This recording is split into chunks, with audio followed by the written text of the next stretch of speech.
വണ്ടിപ്രേമികൾക്ക് സ്വാഗതം. അപ്പൊ നമ്മൾ നേരെ കാര്യത്തിലേക്ക് കടക്കുകയാണ്. ടാറ്റ നെക്സോണും ടാറ്റ നെക്സോൺ മാരുതി സുസുക്കി ബ്രസയും മാരുതി ബ്രസ തമ്മിൽ ഒരു കടുത്ത മത്സരമാണ് നടക്കുന്നത്.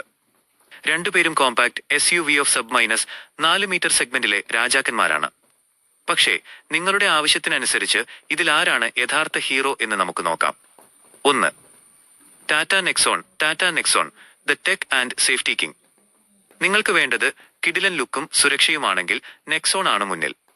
സുരക്ഷ, സേഫ്റ്റി, ഗ്ലോബൽ NCAP ക്രാഷ് ടെസ്റ്റിൽ 5 സ്റ്റാർ റേറ്റിംഗ് ഉള്ള വണ്ടിയാണ്. ബോഡി ബിൽഡ് ക്വാളിറ്റി വളരെ മികച്ചതാണ്. ഫീച്ചറുകൾ: വലിയ infotainment screen, digital instrument cluster, ventilated സീറ്റുകൾ, 360° ക്യാമറ തുടങ്ങി ഫീച്ചറുകളുടെ ഒരു പൂരം തന്നെയുണ്ട്. എഞ്ചിൻ ഓപ്ഷനുകൾ: പെട്രോൾ, ഡീസൽ, ഇലക്ട്രിക്, EV കൂടാതെ ഐസിംഗ് ഓപ്ഷനുകളിലും നെക്സോൺ ലഭ്യമാണ്. ടർബോ എഞ്ചിൻ ആയതുകൊണ്ട് നല്ല പവറും പെർഫോമൻസും കിട്ടും. 2. Maruti Suzuki Maruti Brezza the reliable family SUV. പ്രായോഗികതയും മനസ്സമാധാനവുമാണ് ലക്ഷ്യമെങ്കിൽ ബ്രസയാണ് താരം. എഞ്ചിൻ മൈലേജ്: ഇതിലുള്ള 1.5 litre naturally aspirated petrol engine നല്ല സ്മൂത്ത് ആണ്. മികച്ച മൈലേജും വിശേഷിച്ച് CNGയിൽ ലോങ് ലാസ്റ്റിംഗും തരും.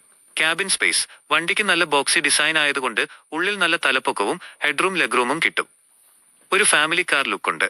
റീസെയിൽ വാല്യൂ ആൻഡ് മെയിന്റനൻസ്: മാരുതിയുടെ വണ്ടി ആയതുകൊണ്ട് സർവീസ് ചിലവ് കുറവാണ്. എപ്പോൾ വിറ്റാലും നല്ല റീസെയിൽ വാല്യൂ കിട്ടുകയും ചെയ്യും. സുരക്ഷയിൽ 4 സ്റ്റാർ റേറ്റിംഗ് ഉണ്ട്. ഒറ്റനോട്ടത്തിൽ ഒരു താരതമ്യം. Feature: Tata Nexon, Maruti Brezza. സുരക്ഷ, safety 5 star, 4 star. Engine type: turbo, petrol, diesel, CNG, EV. 1.5 L naturally aspirated petrol, CNG. Mileage: മിതമാണ്, വളരെ മികച്ചത്. Look and design: modern and sporty, muscular and boxy, പരമ്പരാഗത SUV ലുക്ക്. റീസെയിൽ വാല്യൂ: ശരാശരി, വളരെ കൂടുതൽ. ചുരുക്കത്തിൽ പറഞ്ഞാൽ, നിങ്ങൾക്ക് ടോപ്പ് ക്ലാസ് സുരക്ഷ, കൂടുതൽ ഫീച്ചറുകൾ, പവർഫുൾ ഡ്രൈവിംഗ് എന്നിവയാണ് വേണ്ടതെങ്കിൽ നെക്സോൺ തിരഞ്ഞെടുക്കാം. അതല്ല, നല്ല മൈലേജ്, കുറഞ്ഞ മെയിന്റനൻസ് ചിലവ്, റീസെയിൽ വാല്യൂ, റിലയബിലിറ്റി എന്നിവയാണ് നോക്കുന്നതെങ്കിൽ ബ്രസയാണ് നിങ്ങൾക്ക് ബെസ്റ്റ്. അപ്പൊ നിങ്ങളിതിൽ ഏത് വണ്ടിയാണ് തിരഞ്ഞെടുക്കുക? താഴെ കമന്റ് ചെയ്യൂ. ചാനൽ സബ്സ്ക്രൈബ് ചെയ്യാനും ലൈക്ക് അടിക്കാനും മറക്കല്ലേ.